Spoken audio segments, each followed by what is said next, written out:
Tua did an interview with Dan Le Batard on Meadowlark Media, and let's be honest, destroyed Brian Flores, his former coach. This was a year ago. Spoke his truth. Spoke his truth. Okay, I didn't hear the his part. I was Spoke okay. his truth. Yes, absolutely. Spoke his truth about his former head coach, now Vikings defensive coordinator, as it compared, of course, to his current head coach, Mike McDaniel. And 1 year ago today, here is what Cece had to say about the Tua Brian Flores interview. The only thing that the comments that Tua made did for me is eliminate every single excuse as to why the Miami Dolphins can't win their division, can't win a playoff game. That is how success is now going to be defined for this team, especially coming off of these comments, because what Tua told us was that Brian Flores was the impediment to his career and the impediment to the Miami Dolphins taking that next step. Well, damn it, you got the contract now. You got the head coach that's loving up on you. Now it's time for you to produce. Now it's on you. Miami Dolphins did not have a great season last year. No. Tua was Tua. Mm-hmm. Good when he was healthy. Not as good as a team when he was not healthy, right? Nothing really new there. The reality is the Miami Dolphins are going to ultimately probably have a similar winning percentage under Mike McDaniel as they did under Brian Flores. Tua's numbers are we sure about that? Similar, I said. You don't think it'll be similar? This upcoming season? Totality. You're saying totality. Brian Flores was 2 games under 500 as a head coach. Sure, absolutely. And what I'm saying is when it's all said and done, if you're projecting the Dolphins this year, Mike McDaniel's win percentage is going to be similar, in my opinion, to Brian Flores. It might even be worse. It might be worse. Based on what happens this year. And it could be bad this year. Exactly. And that's the part that I was unclear about when you made your initial statement. Just because they're in a posture now where they're going to have to make a very difficult decision on the best player on their roster, which is Tyreek Hill. He's got a $15.85 million bonus that is due on August 31st. Based on all of the criticisms that Mike McDaniel and Tua have had for him, doesn't sound like they want to pay him out that money. So if, in fact, they do move on from Tyreek Hill, whether it's trade him or try to release him, whatever it is, whatever's most practical, how could you project the Miami Dolphins to accomplish anything of note this upcoming year? Tyreek Hill was the identity of that offense. That he's the one that helped Tua get his career off the ground. When they traded for him, that's when we started seeing Tua put up video game numbers. So if Tyreek Hill's not there, what ultimately happens to Tua? What ultimately happens to this team? Because the offense has to be the catalyst for the Dolphins to win games. Their only path to being able to be successful, be competitive in 2025 is by scoring a lot of points. I don't know how that offense does that without Tyreek Hill. I don't think it does. I don't think it does at all. And it could be disastrous this year for the Dolphins. They're kind of an enigma because if the offense is humming, if Tua is healthy, we could see what we saw last year. Now, do I think that it's going to be better than last year? Probably not.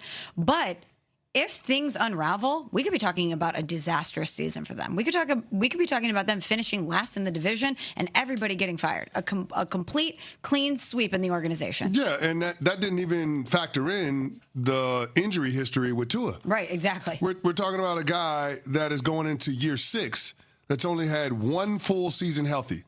Last year, he missed a third of the season, 6 games.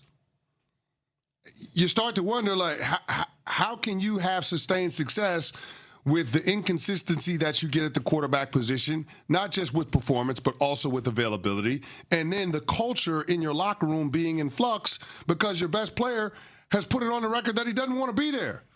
Now, since it sounds like he's softened on that position, but it doesn't feel like all of the hard feelings are resolved when it comes to the Tyreek Hill dynamic as far as Tua and Mike McDaniel is concerned. So I'm fascinated by what happens with the Miami Dolphins this year, but it doesn't feel like it's going to be anything good. Here's what's sad from my perspective as just observing this. I think Brian Flores should be a head coach in the NFL. I also think Mike McDaniel should be a head coach in the NFL. Agreed. So it's interesting that, to their credit, Stephen Ross, Chris Greer, their owner and general manager, 2 good hires, in my opinion, 2 good hires in a row. Doesn't seem like it's going to work out for either one of them. Tua. So hold on. Mm-hmm. Just to drill down on that point, if it's not going to work out for two guys that you believe should be head coaches in this league, is Tua now in the territory of quarterbacks that are good enough to get you fired? Well, he's a common denominator. Well, but let's go further, because Smalls, this is right up your alley specifically. Like, mental health is something that you always preach and talk about and want people to be aware of and express feelings and so on and so forth. Incredibly important. Tua did what you said. I didn't love it. CeCe didn't love it. That's why I said he spoke his truth. Right. He said, here's what I like. Here's what I don't like. I'm going to be honest with the world. I don't like being coached the way that Brian Flores coached me or worked with me. I do like being coached the way Mike McDaniel does it. Totally fine. But if the end result is not different as a result of a better process, what are we talking about? Because Tua's process got better in his mind. End result is the exact same. Bad process, good process, end result is the exact same. Well, the end result may have been different if he was healthy, if he could consistently be out on the football field. And unfortunately for Tua, that's been a big impediment to his success. And yet the Dolphins still invested in him. Yeah. That was a gamble that they made. See, the interesting thing is I would not, outside looking in, I'm sure there's a way of doing this. And Tua is obviously not a bad guy. He's not hurting anybody or anything like that. I don't know if I'm another team. Injuries matter. How do I coach him? Because he's been so public about I'm how confused. He wants things to go. How do I coach him? Like, he played for Nick Saban extremely successfully in college. And Nick Saban coaches players as hard as anybody out there, college or pro. And maybe whatever Brian Flores did or did not do was different than Saban, but on the surface, Nick Saban and Mike McDaniel feel night and day different. Yeah. Yes. Okay? Let's say this does not work out. Let's be fair to the Dolphins. And let's say it's just 8-9 this year. And then Stephen Ross, the owner of the team, is just like, it's just not working. We're going to have to start over and change things. I'm another team. I'm signing up for Tua.